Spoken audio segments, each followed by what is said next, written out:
The buzzing of my phone dragged me from sleep at 3:17 a.m. In my 5 years as Adrian Cole's executive assistant, I'd never once called him outside business hours. Not when I'd caught the flu and worked through it anyway. Not when my apartment flooded and I'd slept at the office. Not even when his previous assistant quit mid-crisis, and I'd pulled 3 consecutive all-nighters to keep his empire from imploding. But tonight, sitting on a metal bench in the West Side precinct, mascara streaked down my cheeks and my white blouse torn at the shoulder, I had no choice. "This is your one call, sweetheart," the officer said, his tone dripping with condescension. His name tag read, Officer Martinez, and I'd already called him several creative names I'd regret in the morning. My fingers trembled as I dialed the number I knew by heart. Each ring felt like an eternity. He probably wouldn't answer. Why would he? It was 3 a.m., and I was just his secretary. Efficient, invisible, perfectly professional Amelia Chen, who never put a foot wrong. This better be important. His voice was rough with sleep, but still carried that edge of absolute authority that made grown men stammer. "Mr. Cole," my voice cracked. "I'm so sorry to wake you, but I'm at the West Side precinct and they said I could make one call and I don't have anyone else and—" "Slow down." The sleep had vanished from his voice, replaced by laser focus. "You're where?" "West Side Police Station." I swallowed hard, tasting blood from where I'd bitten my lip during the fight. "There was an incident at McLaren's bar. They're saying I assaulted someone, but that's not— I mean, technically I did hit her, but she started it and— Don't say anything else." His command was sharp. Not to the officers, not to anyone. I'll be there in 20 minutes. The line went dead. I stared at the phone, my alcohol-fogged brain struggling to process what had just happened. Adrian Cole, the man who terrified senators and made business rivals disappear, was coming to bail out his drunk secretary at 3 a.m. "Well?" Officer Martinez raised an eyebrow. "Your boyfriend coming to save you?" "He's not my boyfriend," I snapped, then immediately regretted my tone. "He's my employer." Must be some employer to pick up at 3 a.m. The officer's smirk made me want to throw my remaining heel at his balding head. I'd called him a tyrannical chrome dome earlier, not my finest moment. The precinct was a study in institutional beige. Fluorescent lights hummed overhead, casting everyone in an unflattering pallor. The air smelled of burnt coffee, floor cleaner, and the faint acrid scent of vomit from the drunk tank down the hall. My hands were sticky with the residue of fingerprint ink, and I could feel every bruise forming on my knuckles from when I'd connected with that woman's jaw. What was her name? Sarah? Sandra? She'd been all over Marcus, my ex, who I'd specifically come to McLaren's to avoid. But there they were, his hands on her waist, his mouth on her neck, the same neck I used to kiss goodnight. 5 months since our breakup, and seeing him with someone new had shattered something in me I'd thought was already broken. I'd handled it so well, too. Ordered a drink, turned away, tried to leave. But she'd followed me to the bathroom, made some comment about pathetic exes who couldn't move on. And suddenly, I was seeing red. The next thing I knew, security was pulling me off her, and I had her earring tangled in my hair. Not my finest hour, or my second finest. Possibly rock bottom.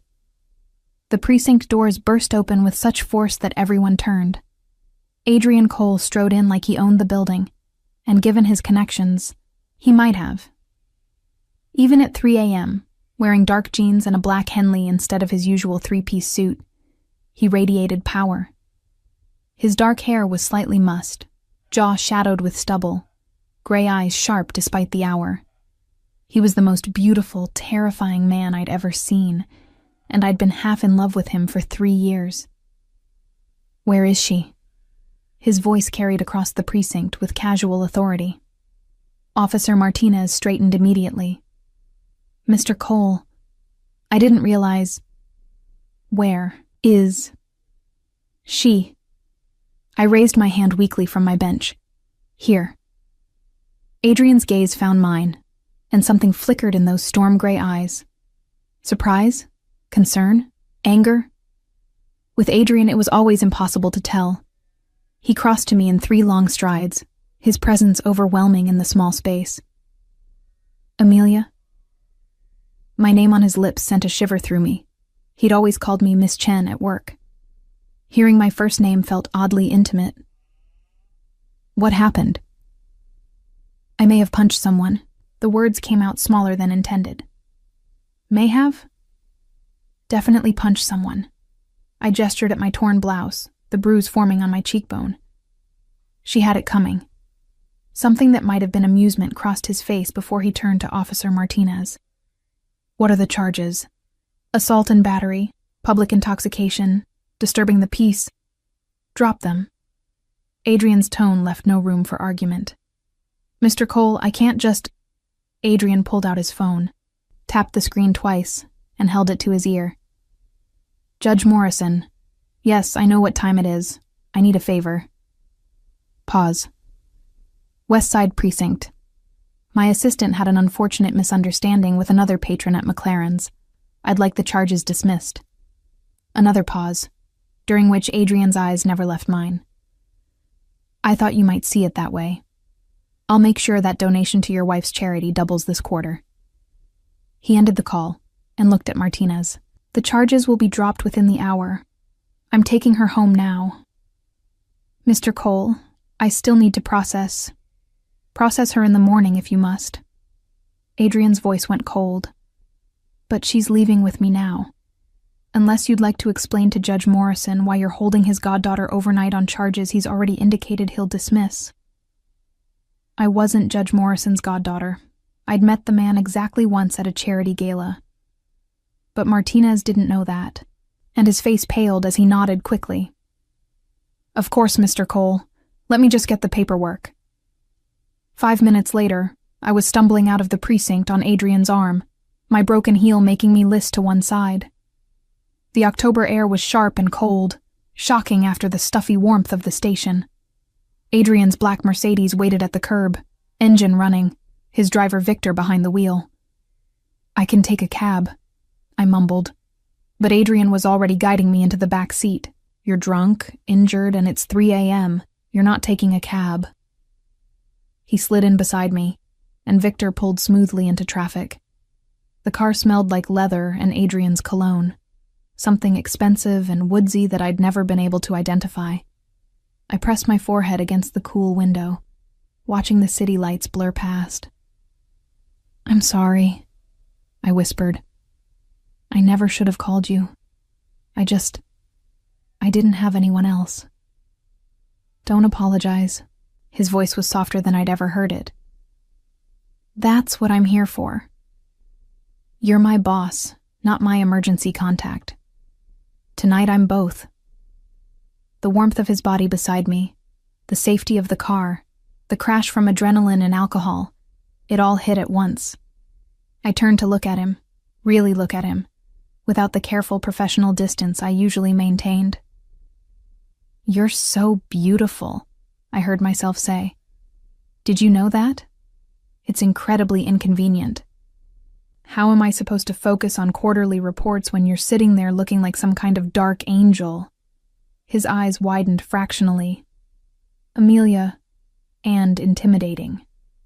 I was on a roll now, 5 years of professional restraint crumbling. So intimidating. Do you know I practiced my morning greeting for 3 weeks when I first started working for you? Good morning, Mr. Cole. And I must have said it 1,000 times in my mirror because I was terrified I'd stutter or say something stupid, and you'd fire me on the spot. I would never... And your hands. I grabbed his hand, studying his long fingers, the calluses that spoke of more physical work than most executives did. I think about these hands more than is professionally appropriate. What they'd feel like. How they'd... I stopped myself, some dim part of my brain screaming that I needed to shut up. That I'd already said too much. That Monday morning was going to be a nightmare. But Adrian was looking at me with an expression I'd never seen before. Intent. Focused. Almost hungry. "Amelia," he said carefully, "you're drunk." "Very drunk," I agreed. "Which is why I'm finally telling you the truth. I've been in love with you for 3 years, 2 months, and—" I checked my watch. Approximately 14 hours, give or take. His jaw clenched. "You don't mean that." "I absolutely mean that." I leaned closer, my hand still holding his. "I mean that every time you walk past my desk, every time you say my name, every time you smile, which isn't often enough, by the way. You should smile more. You're devastating when you smile. You won't remember this in the morning. Probably not." I was close enough now to feel his breath on my face. Which is why I'm going to do this while I still have the courage. I grabbed his tie, except he wasn't wearing a tie, so I grabbed his shirt instead, and pulled him to me. For half a second he resisted. Then his hand came up to cup the back of my head, and he kissed me back. It was nothing like I'd imagined. Better and worse simultaneously. His mouth was firm and demanding, tasting like coffee and something darker. His other hand found my waist, pulling me closer despite the awkward angle in the car. I made a sound that would have embarrassed me if I'd been sober, and he swallowed it, deepening the kiss until I forgot where I ended, and he began. When we finally broke apart, both breathing hard, his eyes were nearly black with desire. "That was a mistake," he said, but his hand was still tangled in my hair. "Best mistake I ever made," I mumbled. And then the car stopped and the world tilted sideways and everything went black. I woke to sunlight stabbing through my eyelids like tiny knives. My head throbbed with each heartbeat. My mouth tasted like I'd been chewing on wool, and every muscle in my body ached. This was not my bed. These were not my sheets. This was definitely not my ceiling. I sat up too quickly, and the room spun. Expensive sheets, masculine bedroom, floor-to-ceiling windows overlooking the city. I was wearing an oversized t-shirt that definitely wasn't mine, and my work clothes were folded neatly on a nearby chair. Oh God. Oh God. I was in Adrian Cole's bedroom. The door opened, and he walked in carrying a tray with coffee, water, and what looked like painkillers. He was freshly showered, wearing dark slacks and a white dress shirt, looking like he'd gotten 8 hours of sleep instead of being up half the night dealing with his drunk secretary. "You're awake." His voice was carefully neutral. "How do you feel?" "Like I got hit by a truck." I took the water and pills he offered, downing both gratefully. "What? What happened? You don't remember?" Fragments came back. The fight, the precinct, the car, his cologne. Had I kissed him? "Some of it's fuzzy," I lied, because I absolutely remembered kissing him, and I wanted to die. "You had too much to drink." He set the tray on the nightstand. "I brought you here because I didn't think you should be alone. You slept in my guest room." "Guest room." "Right. That's where I was. Not his room." "I'm so sorry, Mr. Cole. This is completely unprofessional, and I understand if you want me to resign." "Don't." The command was sharp. "We'll discuss what happened Monday. Today is Saturday. You're going to rest, eat something, and recover. Victor will drive you home this afternoon." He moved toward the door, and panic seized me. Did I say anything? The question came out before I could stop it. Last night, in the car. Did I say anything? Inappropriate? Adrian paused, his back to me. When he turned, his expression was unreadable. "You said a lot of things, Amelia. None of which we need to discuss right now. Which meant I had. Which meant I'd confessed. Which meant Monday was going to be a nightmare." "Get some rest," he said, and then he was gone, leaving me alone with my humiliation and the lingering taste of his kiss. Monday morning arrived with the inevitability of an execution. I'd spent the entire weekend rehearsing what I'd say to Adrian. Professional apologies. Assurances that it would never happen again. A carefully worded offer to resign if he felt my behavior had compromised our working relationship. What I hadn't prepared for was walking into the office to find a massive bouquet of white peonies on my desk. My favorite flower, though I'd never told him that. And a handwritten note in Adrian's distinctive scrawl. "We need to talk. My office." 9 a.m. I checked my watch. 8:47. 13 minutes to prepare for the most mortifying conversation of my professional life. The executive floor was quieter than usual, most people not arriving until 9:30. I sat at my desk, staring at those peonies, trying to remember if I'd ever mentioned my favorite flower in his presence. Had I? Or had he simply noticed? "Miss Chen." Adrian's voice came from his doorway, startling me. "You're early." "I'm always early, Mr. Cole." I stood, smoothing my navy pencil skirt with hands that only trembled slightly. I'd chosen my most conservative outfit. High-necked blouse, sensible heels, hair pulled back in a severe bun, armor against the memory of Saturday night. "So you are." His gray eyes tracked over me, assessing. "Come in." I followed him into his office, that familiar space that now felt charged with dangerous electricity. Floor-to-ceiling windows overlooked the city.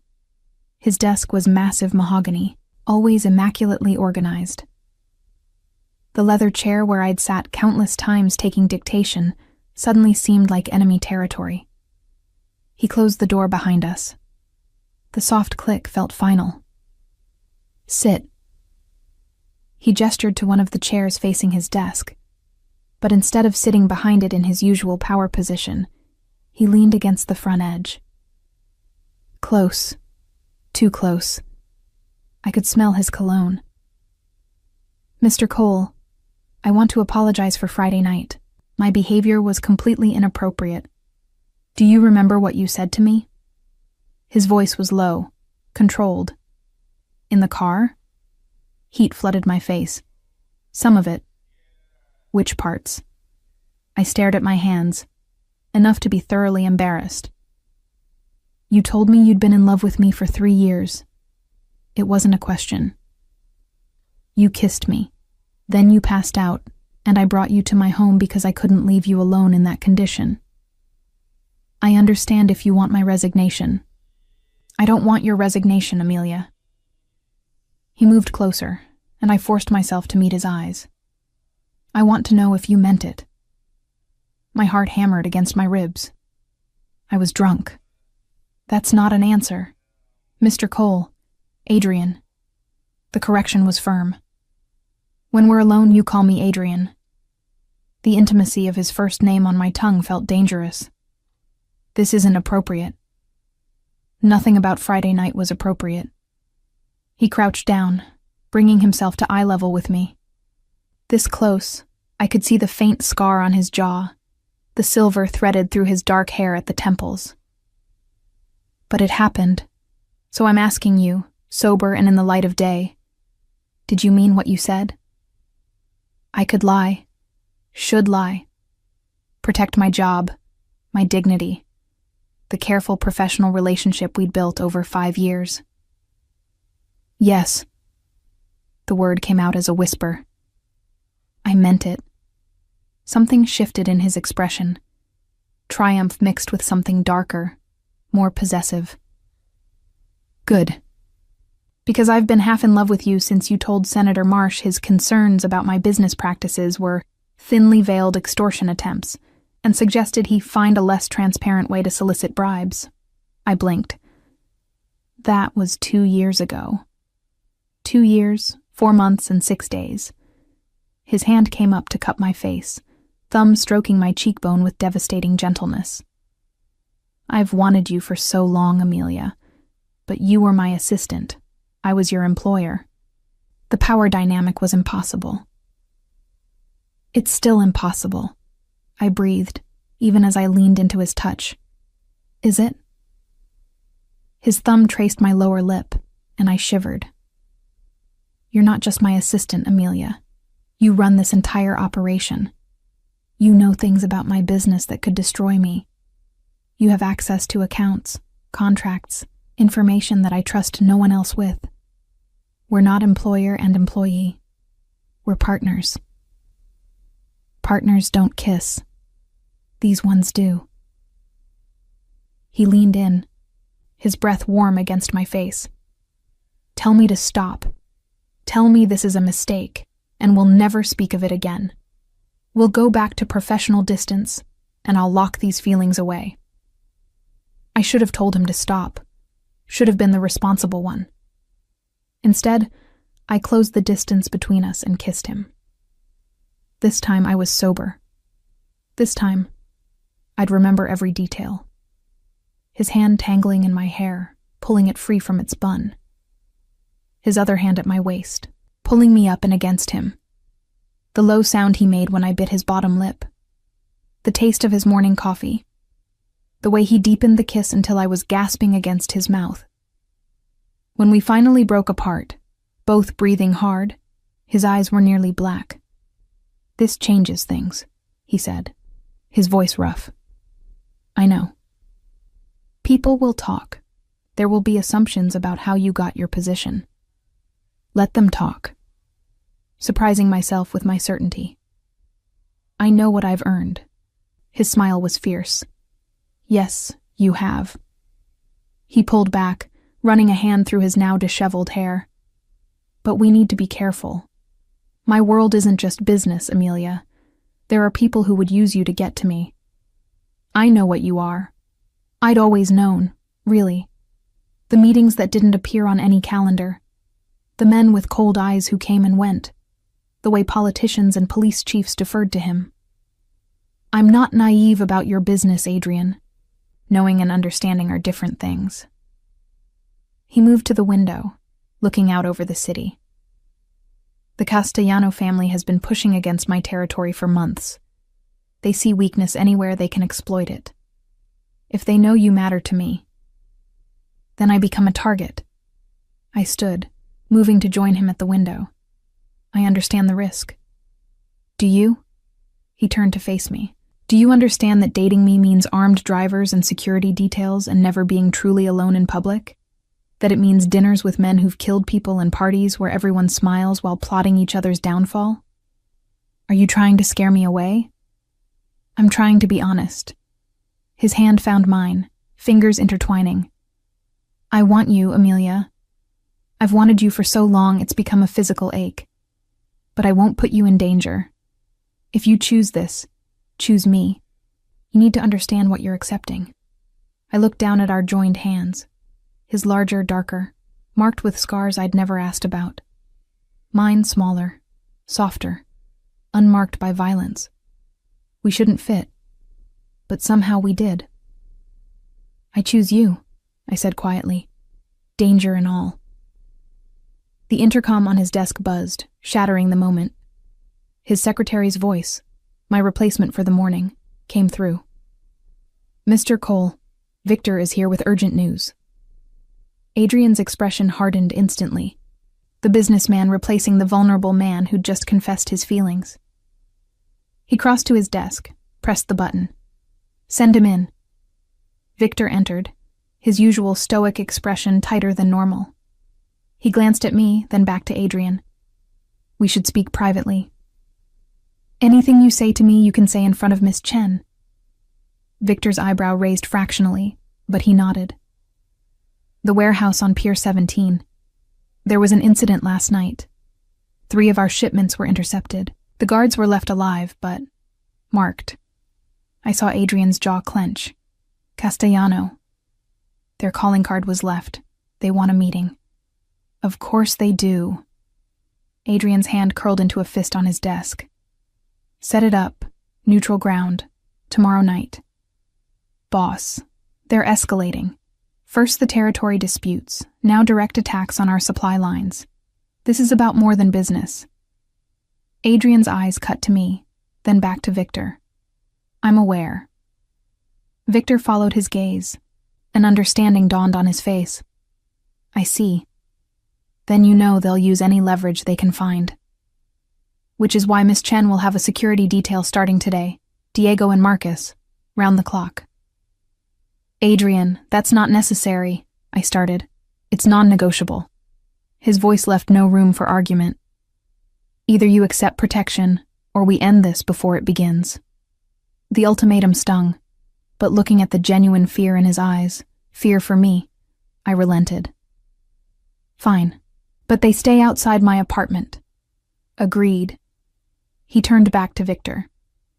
Make the arrangements, and double security on all our vulnerable points. If Castellano wants a war, we'll give him one. After Victor left, Adrian slumped slightly against his desk, the weight of leadership visible for just a moment before he straightened again. This is what I meant, he said quietly. This is the world I'm bringing you into. I crossed to him, surprising us both by taking his face in my hands. Then we deal with it. Together. His arms came around me, pulling me close. For a long moment, we just stood there, holding each other while the city sprawled below us, unaware of the war brewing in its shadows. I need to prepare for tomorrow's meeting, he said finally. But tonight, have dinner with me. Not as my assistant, as whatever this is. A date? I smiled against his chest. Adrian Cole wants to take me on a date? I want to do a lot of things with you, Amelia. His voice dropped to that dangerous register that made my stomach flutter. Dating is just the beginning. The rest of the day passed in a surreal blur. I worked at my desk, fielding calls and managing Adrian's schedule, hyper-aware of him just beyond that door. Every time he called me in for dictation, the air between us crackled with electricity. His hand would brush mine passing documents. His eyes would linger a moment too long. At 3 p.m., 2 men appeared at my desk. One was tall and lean with dark hair, the other broader with a shaved head. Both had the telltale bulge of shoulder holsters beneath their jackets. Miss Chen? I'm Diego. This is Marcus. Mr. Cole asked us to provide security.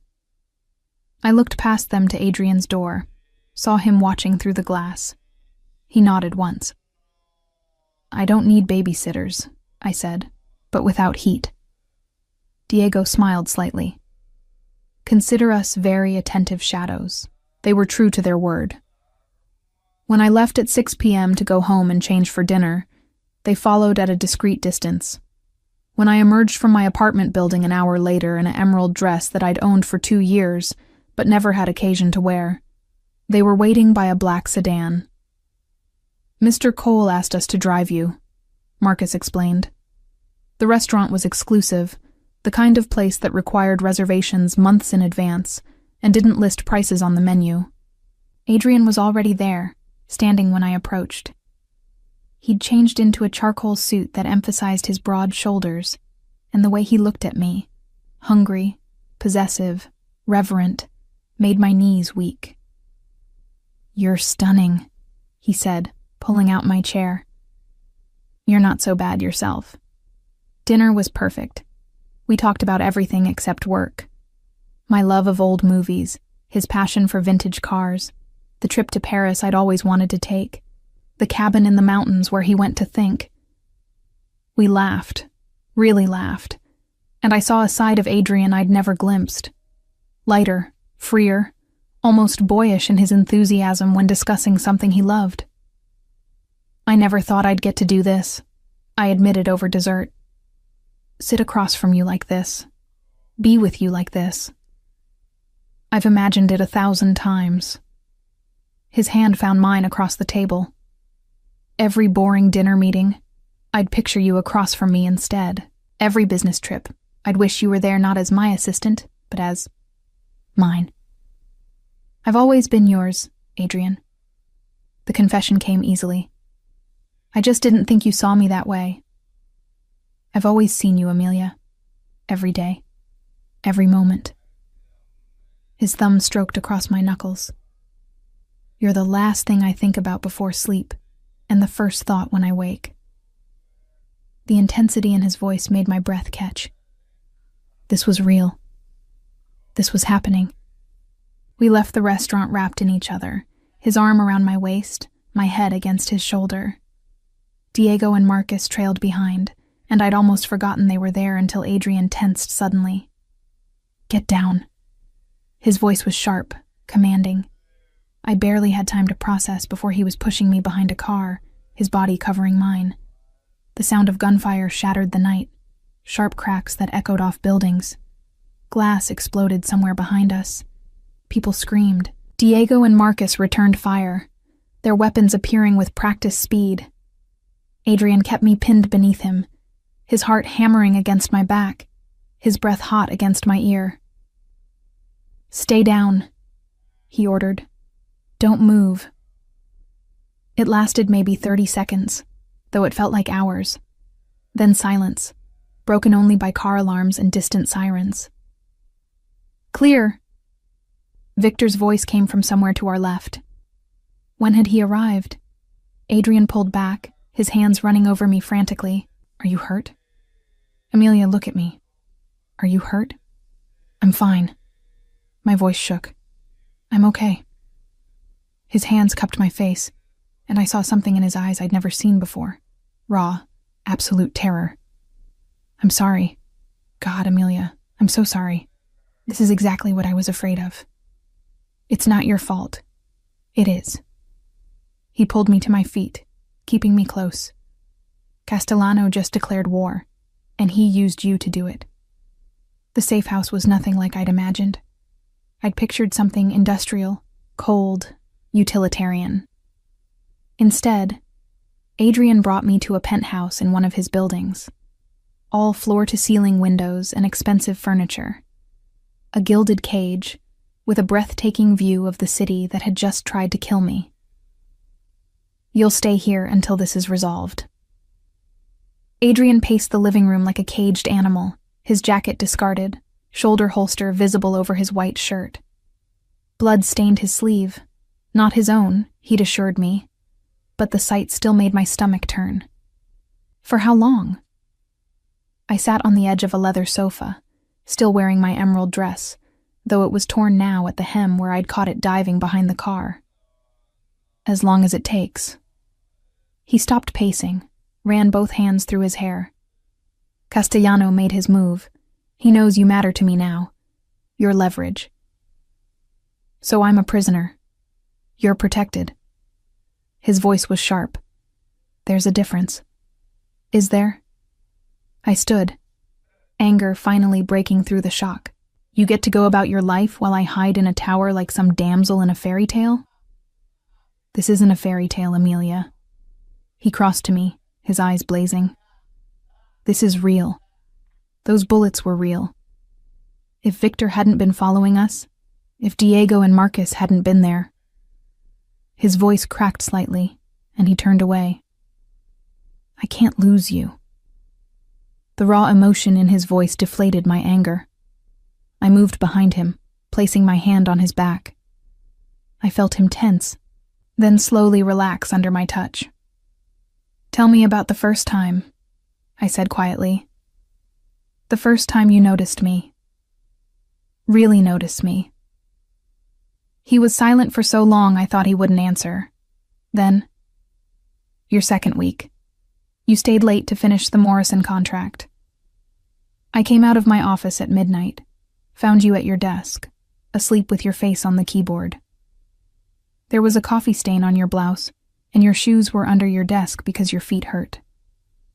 You looked so young, so dedicated, so real."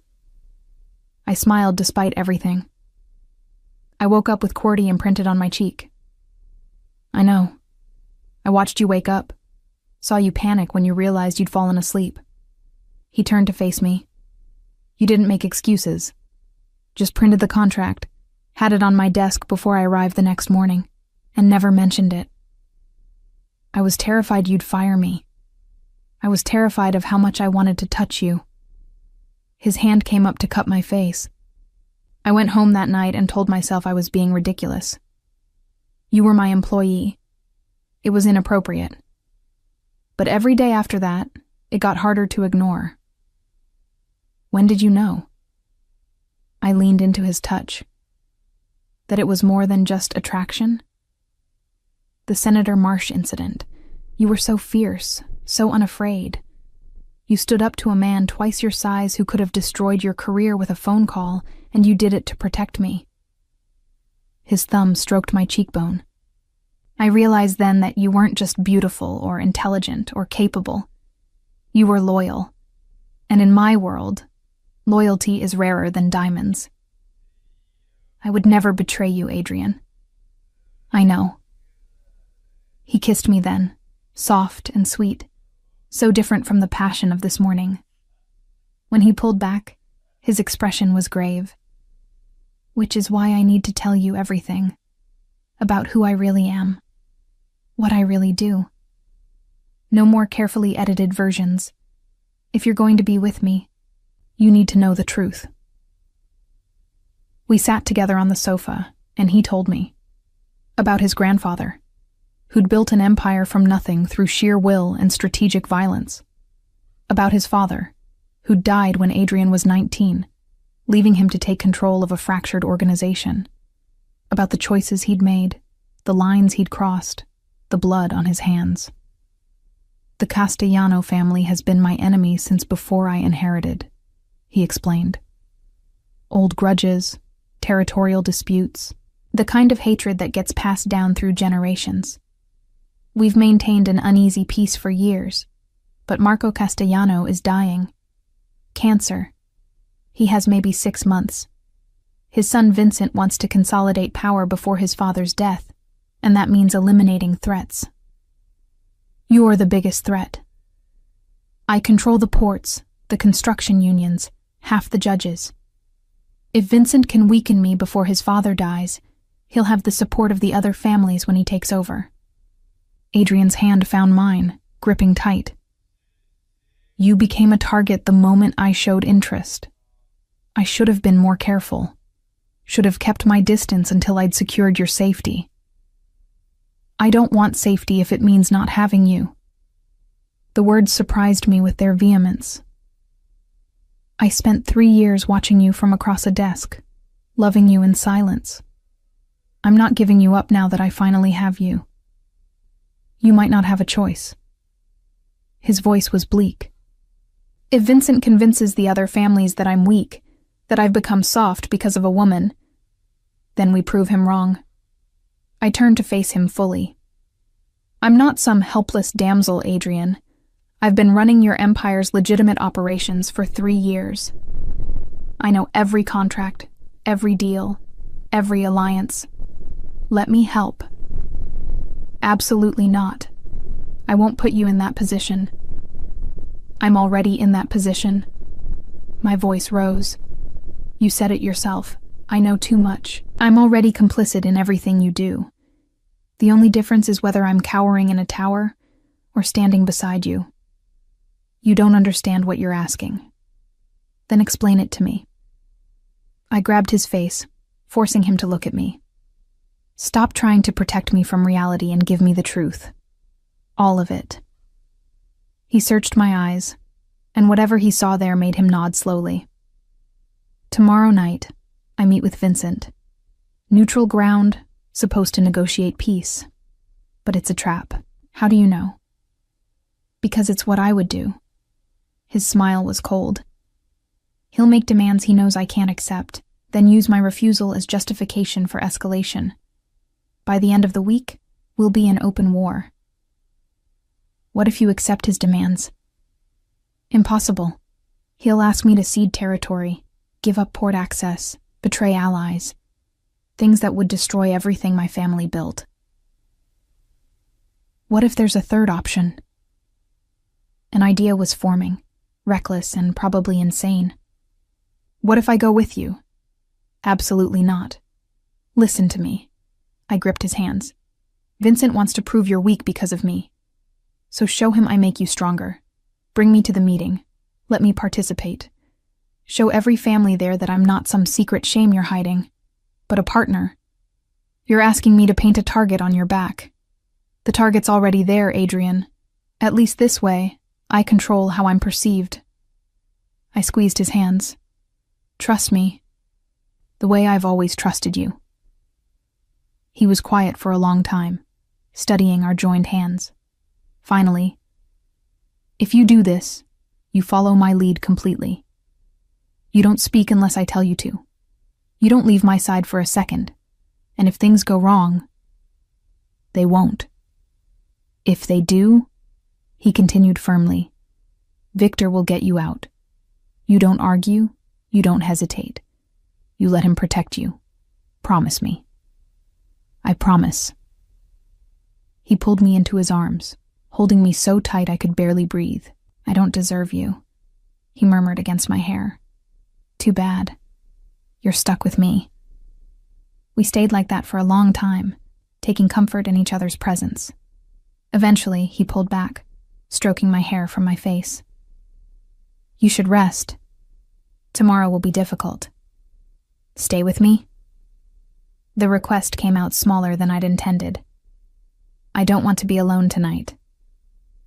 I'll stay as long as you need me. He stood, offering his hand. Come on, I'll show you the bedroom. The master bedroom was as luxurious as the rest of the penthouse. Adrian gave me one of his shirts to sleep in, and I changed in the bathroom, staring at my reflection in the mirror. My carefully applied makeup was smudged, my hair a mess, my eyes too wide with lingering fear. This was my life now. Gunfire and safe houses and meetings with men who killed without remorse. And somehow, I was choosing it. Choosing him. When I emerged, Adrian was sitting on the edge of the bed, his shirt unbuttoned, revealing the muscled chest I'd only glimpsed before. Scars marked his skin, evidence of a violent life I was only beginning to understand. What are those from? I moved closer, drawn despite myself. Reminders. His voice was rough. Of lessons learned and enemies who got too close. I reached out, tracing the longest scar, a puckered line across his ribs. Does it hurt? Not anymore. His hand caught mine, pressing it flat against his chest. I could feel his heart beating, strong and steady. The only thing that hurts now is the thought of losing you. You won't. I climbed onto the bed beside him, and he pulled me close, my back against his chest, his arms wrapped securely around me. Sleep, Amelia, he murmured. I'll keep watch. You need to sleep too. I will, later, when I'm sure you're safe. I wanted to argue, but exhaustion was pulling me under. The adrenaline crash, the emotional toll, the comfort of his arms. It all combined to drag me towards sleep. Adrian, I mumbled, already half gone. I love you. Even knowing everything. I love you. His arms tightened. I love you too, Amelia. More than I thought I could love anyone. More than is probably safe for either of us. I smiled against his chest and let sleep take me, dreaming of bullets turned to rose petals and wars won with words instead of blood. I woke to the smell of coffee and the sound of Adrian's voice, sharp and commanding, coming from the living room. Sunlight streamed through the floor-to-ceiling windows, and for a moment, I forgot where I was. Then memory returned. The shooting, the safe house, Adrian's confession. I pulled on a robe I found hanging in the closet and padded barefoot toward his voice. I don't care what Marcus Petrov wants, Adrian was saying into his phone, pacing before the windows in dark slacks and a half-buttoned white shirt. Tell him the answer is no. If he can't maintain control of his own territory, that's his problem, not mine. He noticed me, and something in his expression softened.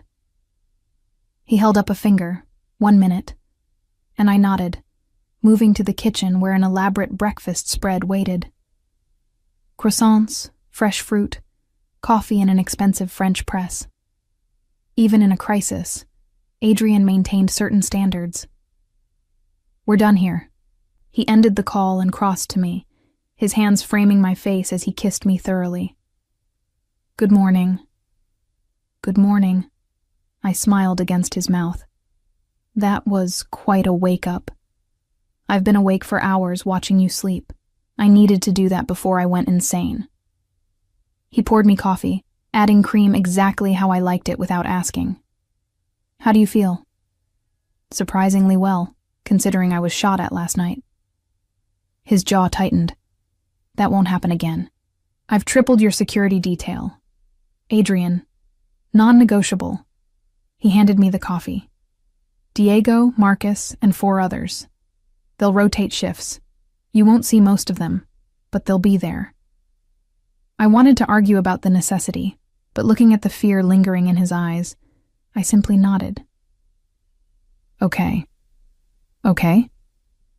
He seemed surprised by my easy agreement. "You need this. I understand that." I took a sip of coffee. "So, what's the plan for tonight?" "We meet Vincent at Luciano's at 8. It's a restaurant owned by the Russo family, neutral territory. Antonio Russo will mediate." He leaned against the counter. "The families will all have representatives there. It's theater as much as negotiation." "What should I wear?"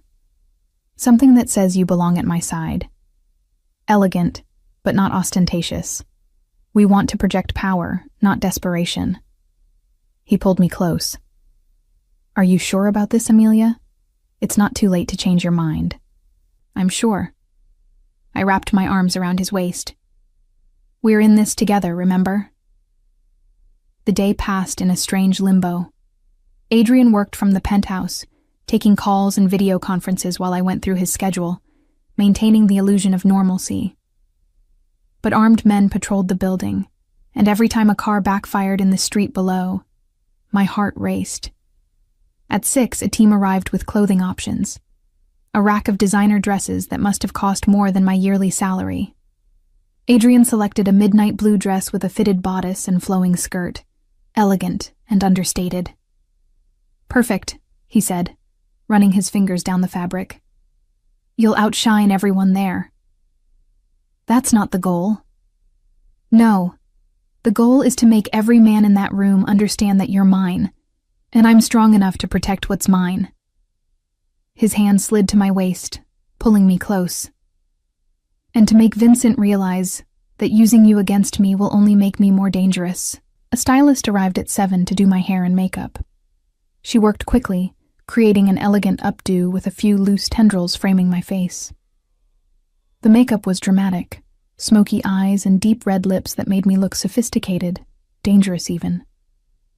When I emerged from the bedroom, Adrian was waiting in the living room, devastating in a black suit that emphasized his broad shoulders. The look in his eyes when he saw me was pure hunger. "If we didn't have this meeting," he said, his voice rough, "I'd have that dress off you in seconds." Heat flooded through me. "Rain check?" "Definitely." He offered his arm. "Ready?" The drive to Luciano's was tense. Victor drove with Diego in the passenger seat, while Marcus followed in a second car with additional security. Adrian held my hand the entire way, his thumb tracing patterns on my palm that might have been soothing if I weren't so aware of the gun in his shoulder holster. "Remember," he said quietly, "you don't speak unless I ask you to. You stay by my side. And if anything happens, Victor gets me out. I remember." I squeezed his hand. "I trust you, Adrian." Luciano's was an old-school Italian restaurant, the kind of place with red leather booths and dim lighting where deals had been made and broken for generations. We were led to a private room in the back, and my breath caught at the scene that greeted us. A large table dominated the space, already surrounded by men in expensive suits. I recognized some from photos Adrian had shown me. Antonio Russo, the mediator, with his silver-streaked hair and kind eyes that masked a ruthless intelligence. Marco Castellano, pale and gaunt from his illness, but still commanding respect. And beside him, Vincent Castellano, younger than his father, but with the same cold eyes. All conversation stopped when we entered. "Adrian." Antonio stood, offering his hand. "Thank you for coming. And who is this lovely companion?" "This is Amelia Chen," Adrian said, his hand firm on my waist. "My partner, in all things." The emphasis on all things wasn't lost on anyone. Vincent's eyes narrowed, while Marco's expression remained neutral. How unexpected. Vincent's smile didn't reach his eyes. I wasn't aware you'd be bringing a date to a business meeting. Miss Chen isn't a date. Adrian pulled out a chair for me, positioning it close to his own. She's my second in command. Anything you say to me, you say to her. The power play was brilliant. By presenting me as integral to his operation, Adrian was turning Vincent's perceived weakness into strength. Shall we begin?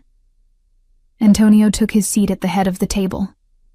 We're here to discuss the recent tensions between the Cole and Castellano organizations. Tensions? Adrian's voice was cold. Your son's men opened fire on a public street last night.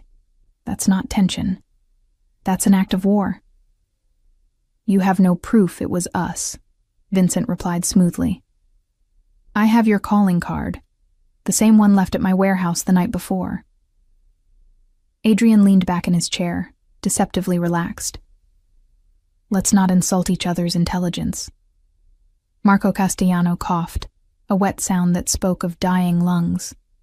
When he recovered, his voice was surprisingly strong. My son may have been overzealous, but you've been encroaching on our territory for months, Cole. The port expansion, the union contracts. You're trying to squeeze us out. I'm expanding my legitimate business operations. If that puts pressure on your illegal activities, perhaps you should adapt. Adrian's hand found mine under the table, squeezing gently. But I'm willing to discuss reasonable boundaries. Reasonable. Vincent laughed harshly. What would you consider reasonable? You giving up the northern ports? Stopping your construction projects in our neighborhoods? I'll give up nothing I've legally acquired. Adrian's voice went deadly quiet. But I'm willing to formalize our current territories.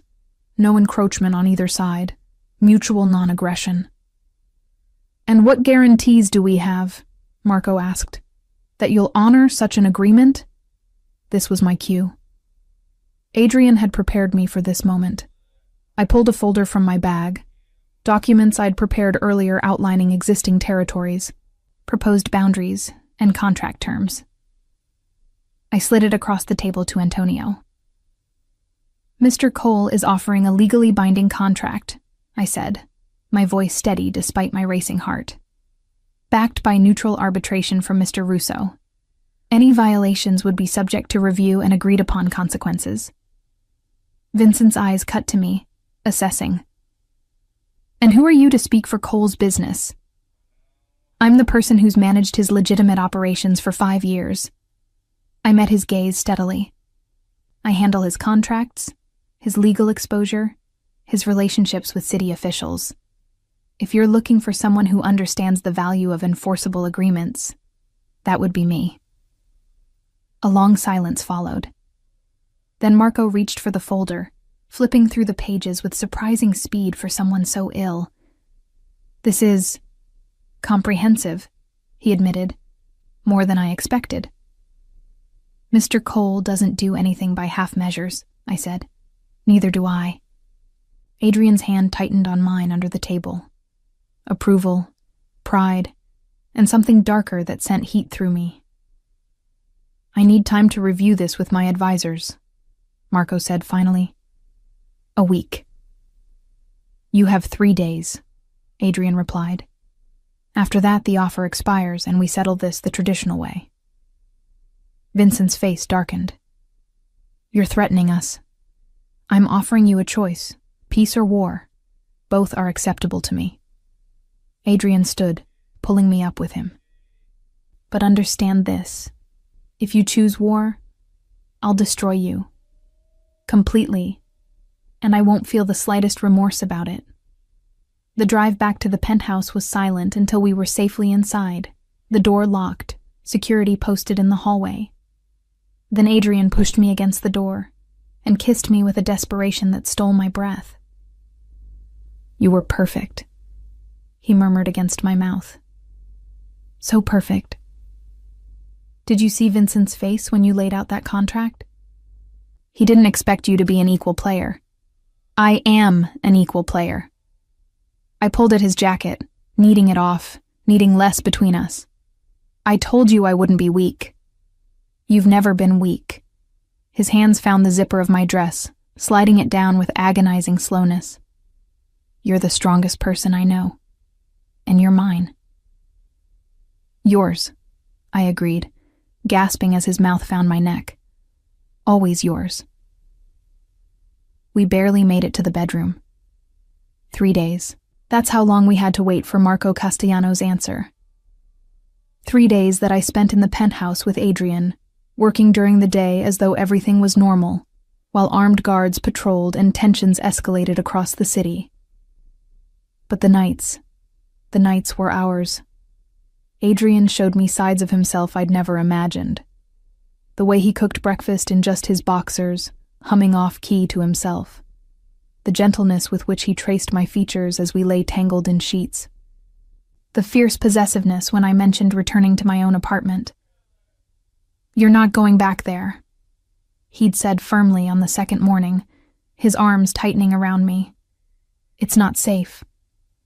I can't live in a safe house forever, Adrian. Who said anything about a safe house? He'd kissed my shoulder, my neck, the spot behind my ear that made me shiver. Move in with me, properly. Not as my assistant hiding in a penthouse, but as my partner. That's fast. I've wanted you for years, Amelia. We've already wasted enough time. His hand had slid down my body, making coherent thought difficult. Say yes. I'd said yes. How could I not when he touched me like I was precious, looked at me like I was his entire world? But on the third day, reality intruded. I was working at the desk in the study, a space Adrian had set up for me with 2 monitors and all the access I needed to manage his operations, when Victor appeared in the doorway. Miss Chen, there's someone here to see you. I frowned. I'm not expecting anyone. She says she's your sister. My blood ran cold. I don't have a sister. Victor's expression tightened. She has identification. Showed it to security downstairs. Maya Chen. Relation listed as sibling. Maya. My half-sister from my father's second marriage. We'd met exactly twice. Once at his funeral. Once when she'd asked me for money I didn't have. I'd lost touch with her years ago. Send her away, I said. I don't want... Amelia. A voice echoed from the foyer, high and dramatic. Amelia, please. I need your help. Adrian emerged from his office, his expression dark. What's going on? My half-sister. I haven't seen her in 5 years. I don't know how she found me. I can make her leave. Victor's hand moved toward his jacket. No. I stood, straightening my shoulders. I'll talk to her. Maybe she'll leave on her own. Maya hadn't changed much. Still beautiful in that calculated way, with perfectly highlighted hair and designer clothes that she probably couldn't afford. But there was a desperation in her eyes I'd never seen before. Amelia. She rushed forward, grabbing my hands. Thank God. I've been trying to reach you for weeks, but your old number didn't work, and... Her eyes went past me to Adrian, and I saw calculation replace desperation. Oh, you must be Mr. Cole. I've read about you. What do you want, Maya? I pulled my hands free. I'm in trouble. Her eyes filled with tears, real or manufactured, I couldn't tell. I borrowed money from some bad people. They're threatening me, Amelia. I have nowhere else to turn. How much? 50,000. I nearly laughed. I don't have $50,000, Maya. But he does. She looked at Adrian. Please, Mr. Cole, I'm Amelia's sister, family. Surely you wouldn't want anything to happen to me. Adrian's expression was colder than I'd ever seen it. Who do you owe? Maya's hesitation told me everything. Some guys, I don't know their names. You're lying. Adrian's voice cut like a blade. Victor, call Marcus. Have him run a background check. I want to know everyone Maya Chen has associated with in the last 6 months. That's not necessary, Maya started. It's very necessary. Adrian moved to stand beside me, his hand settling possessively on my waist. Because either you're telling the truth and you're in legitimate danger, in which case I'll handle it, or you're working for someone, in which case you have about 30 seconds to tell me who before I have Victor escort you out with significantly less courtesy. Maya's face crumpled. Fine, Vincent Castellano sent me. He said if I got close to Amelia, made her sympathetic, he'd forgive my actual debt. 20,000, not 50. I'm sorry, Amelia. I didn't have a choice. The betrayal stung, even though Maya and I barely knew each other. Get out. Amelia, please. You used me. You put me in danger for $20,000. Anger replaced hurt. Get out of this building before I have you arrested. Victor stepped forward, and Maya scrambled backward, her tears real now. Wait. Adrian's voice stopped everyone. He pulled out his phone, tapped a few buttons, then showed Maya the screen. This is a transfer of $50,000 to your account. Not 20. 50. Maya's eyes widened. Why? Because now you owe me. And when Vincent Castellano asks what happened here, you're going to tell him exactly what you saw. That Amelia is protected. That she's untouchable. That anyone who tries to use her against me will regret it. His voice went deadly soft. And if you ever contact her again, if you ever try to use your family connection to get to her, I'll make sure that $50,000 is the most expensive money you've ever received. Understood? Maya nodded frantically and fled. After she was gone, I turned to Adrian. You just gave her $50,000. I gave Vincent Castellano a message. He pulled me close. That I'm willing to spend any amount to protect you. That trying to use your connections against me won't work. She's not really my connection. We barely know each other. He doesn't know that. Adrian kissed my forehead. And now he knows that even your peripheral relationships are protected. It makes you less vulnerable, not more. I sagged against him, the adrenaline draining away. I hate this. The paranoia, the constant threat assessment, the way everyone becomes a potential weapon. I know. His arms tightened around me. I'm sorry. I wish I could give you a normal life. I don't want normal. I pulled back to look at him. I want you. I just wish you came with less baggage. Unfortunately, I'm a package deal. Me, my empire, my enemies, and my paranoia. He tucked a strand of hair behind my ear. Still want to move in? More than ever. I kissed him. Someone needs to protect you from yourself. His laugh rumbled through his chest. I think you have that backward. Do I? I pulled him toward the bedroom. Because from where I'm standing, you're the one who needs protecting. You're so busy taking care of everyone else that you forget to take care of yourself. I don't need... When's the last time you slept more than 4 hours? I challenged. Or ate a meal that wasn't between meetings? Or did anything just because you wanted to? Not because it served some strategic purpose? He was quiet. That's what I thought. I pushed him onto the bed, straddling his lap. So here's what's going to happen. You're going to let me take care of you for once, and you're not going to argue. I don't take orders well, he said, but his hands were already settling on my hips. I've noticed. I unbuttoned his shirt slowly. Consider it a negotiation. I let you protect me from your enemies. You let me protect you from yourself. I can live with those terms. He pulled me down for a kiss that started gentle and quickly turned desperate. That night, as we lay tangled together, his phone buzzed. He reached for it, then went very still. What is it? I asked. Marco Castellano. He's agreed to our terms. Adrian's voice was carefully neutral. The contract will be signed tomorrow. The war is over before it really began. I should have been relieved. Instead, unease prickled down my spine. That was too easy. I thought the same thing. He pulled me closer. Which is why we're doubling security for the signing, and why you're staying here with Victor while I go. No. I sat up. We do this together, remember? I was there for the negotiation. I should be there for the signing. Amelia, if this is a trap, they'll expect you to leave me somewhere safe. Showing up with me proves you're not afraid, that you trust your own security. I gripped his shoulders. Let me stand with you, Adrian. Please. He studied my face in the dim light, then sighed. You're going to be the death of me. Or your salvation. I kissed him.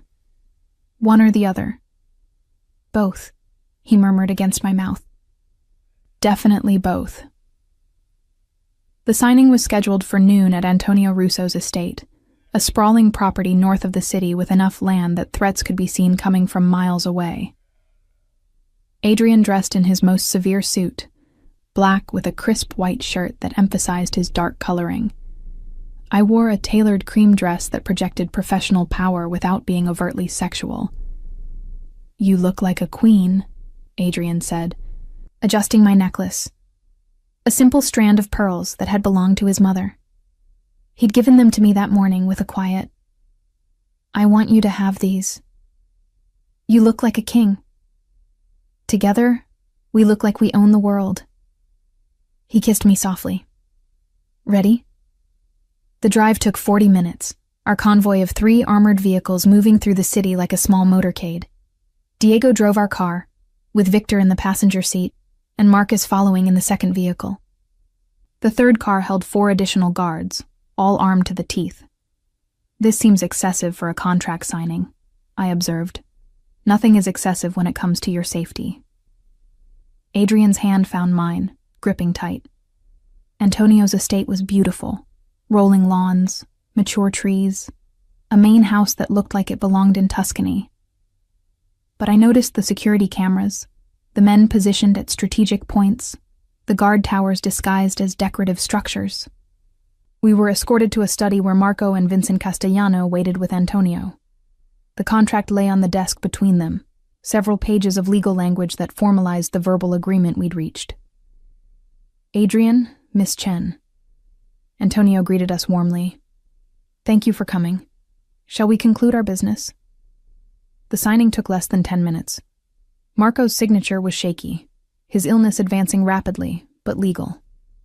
Vincent signed next, then Adrian, his handwriting bold and decisive.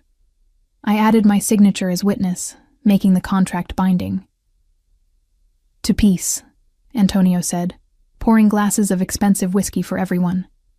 We toasted, and I saw Vincent watching me over his glass, his expression calculating. Something about his gaze made my skin crawl. If you'll excuse me, I said quietly to Adrian, I need to use the restroom. His hand tightened on mine. Victor will escort you. I'll be fine. It's just down the hall. Victor escorts you. His tone left no room for argument. I nodded, and Victor fell into step behind me as I left the study. The hallway was quiet, decorated with expensive art and family photos. I found the bathroom and went inside, taking a moment to breathe. This was it. The war was over. We could go back to normal, or whatever passed for normal in Adrian's world. I was washing my hands when I heard voices outside, men arguing in Italian. I recognized Vincent's voice, though I couldn't understand the words. Then a second voice. Younger. Angrier. The door burst open.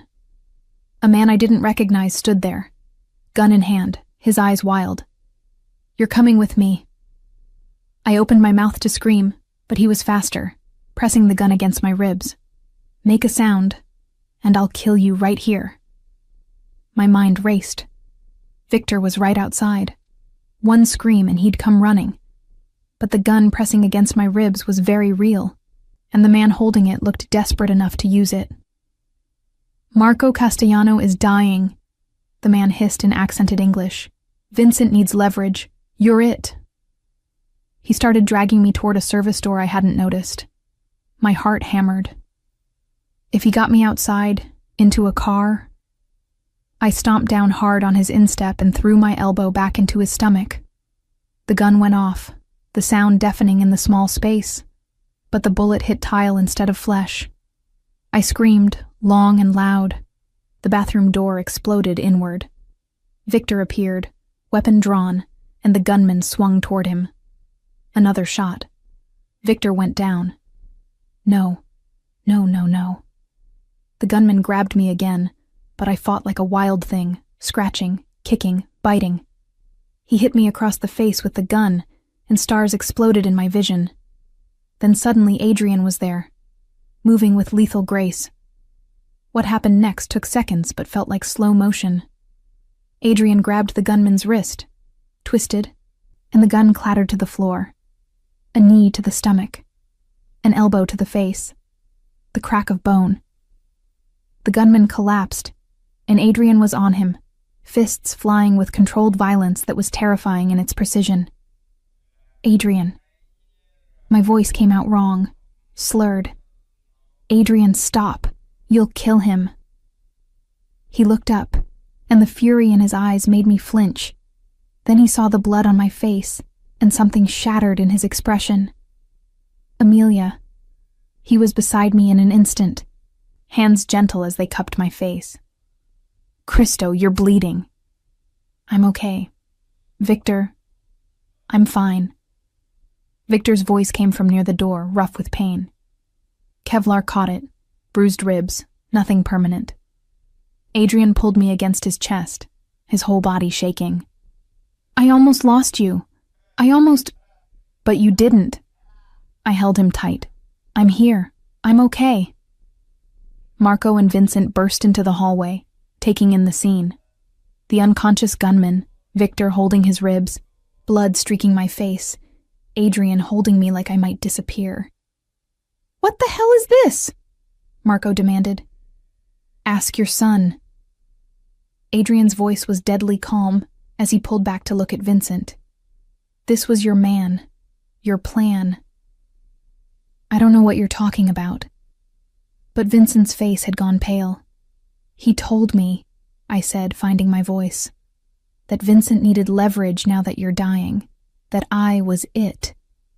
Marco turned to his son, fury and disappointment warring on his gaunt features. You tried to kidnap her, after we just signed a peace treaty? She's his weakness. Vincent gestured at Adrian. Everyone can see it. He's obsessed with her. If you controlled her, I would have burned your entire organization to the ground. Adrian's voice was soft, but it carried absolute conviction. And I still might. You can't. Vincent's desperation was palpable. We have a contract you violated within an hour of signing. Adrian pulled out his phone, and I realized he'd been recording. He'd recorded everything. Vincent's man confessing, the attempted kidnapping, all of it. This goes to every family in the city, Adrian continued. They'll see that the Castellanos can't be trusted, that Vincent is desperate and dangerous. By tomorrow you'll be isolated, and by next week you'll be finished. Unless, I heard myself say. Everyone turned to look at me. Unless Vincent steps down, publicly, names someone else as his father's successor, someone who understands the value of peace. Adrian's eyes cut to mine, surprised but approving. Marco studied me for a long moment, then nodded slowly. The girl is wise. Vincent, you've proven you're not fit to lead. Father, my decision is made. Marco's voice held absolute authority despite his weakened state. You'll step down. Marco Jr. will succeed me when I die. He has his mother's temperament, less impulsive, more strategic. Vincent's face contorted with rage, but he was smart enough to know he'd lost. Fine. But this isn't over, Cole. Yes, Adrian said quietly. It is. Come near Amelia again. Even breathe in her direction, and I'll make you disappear so completely that no one will ever find the body. We clear? Vincent didn't answer, just turned and stalked away. After the police were called, statements given, and the chaos somewhat settled, Adrian drove me back to the penthouse himself. His hands were white-knuckled on the steering wheel, his jaw tight. "Say something," I finally said. "I could have lost you." His voice was raw. "If I'd been 5 seconds slower, if you hadn't fought back." "But I did fight back. And you weren't slow, and I'm fine." "You're not fine. You were pistol whipped. You have a concussion. You—" His voice broke. "Christo, Amelia. I can't breathe when I think about what almost happened." "Then don't think about it." I reached over, placing my hand on his thigh. "Think about what did happen. We won. Vincent's out. Marco's agreed to peace. It's over. It's never over." But his hand covered mine, gripping tight. "This is my world. There will always be another Vincent, another threat, another attempt. Then we'll deal with them." I squeezed his hand. Together. Back at the penthouse, Adrian was everywhere, running me a bath, checking my pupils for concussion, holding ice to my bruised cheekbone. His hands shook as he touched me, and I realized how terrified he'd been. "Adrian," I caught his hands, stilling them. "I need you to listen to me. I'm listening. I'm not leaving. Not because of this, not because of any future threat. I'm staying because I love you. Because this," I gestured between us, "is worth fighting for. You could have died. But I didn't. And you know what I realized when that gun was pressed against my ribs? That I'd rather have 1 year with you, living dangerously, than a lifetime of safety without you."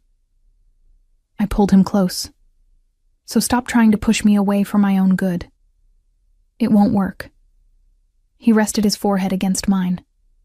"You're the bravest person I know. Or the stupidest." "No," he kissed me softly. "The bravest. And I don't deserve you. Too bad. You're stuck with me." That night, he made love to me with a tenderness that brought tears to my eyes, worshipping every inch of skin, murmuring Italian endearments I didn't understand but felt in my bones. And afterward, as we lay tangled together, he said the words I'd been waiting to hear. "Marry me." I pulled back to look at him. "What?" "Marry me, Amelia." His hand cupped my face, not because of security or appearances or strategy. "Marry me because I love you more than I thought it was possible to love anyone. Because you're my partner, my equal, my home. Because I want to spend every day for the rest of my life proving I'm worthy of you. You don't have to prove anything. Then marry me because you want to. Because we fit. Because this—" He gestured between us, echoing my earlier words, "is worth making permanent." I smiled through happy tears. "Yes, yes, I'll marry you." His kiss was fierce and claiming, and when we came together again, it felt like a promise. A vow more binding than any legal contract. 2 months later, I stood in a private garden surrounded by flowers, wearing a dress that cost more than my first car, and married Adrian Cole in front of a small gathering of his most trusted people. Victor was there, ribs healed, serving as best man. Diego and Marcus stood as groomsmen. Antonio Russo officiated, his warm smile genuine, and when Adrian slid the ring onto my finger, a stunning emerald surrounded by diamonds, and promised to love, honor, and protect me for all our days, I knew I'd made the right choice. This life wouldn't be easy. There would be more threats, more Vincents, more attempts to use me as leverage. But we'd face them together, united in a love that had started with a drunk confession and a kiss, and grown into something unshakable. I now pronounce you husband and wife, Antonio said. You may kiss your bride. Adrian pulled me close, and the kiss was everything. Passion and promise, possession and partnership, past and future. Mine, he murmured against my lips. Ours, I corrected, and felt him smile. Yes, ours. Together. Always.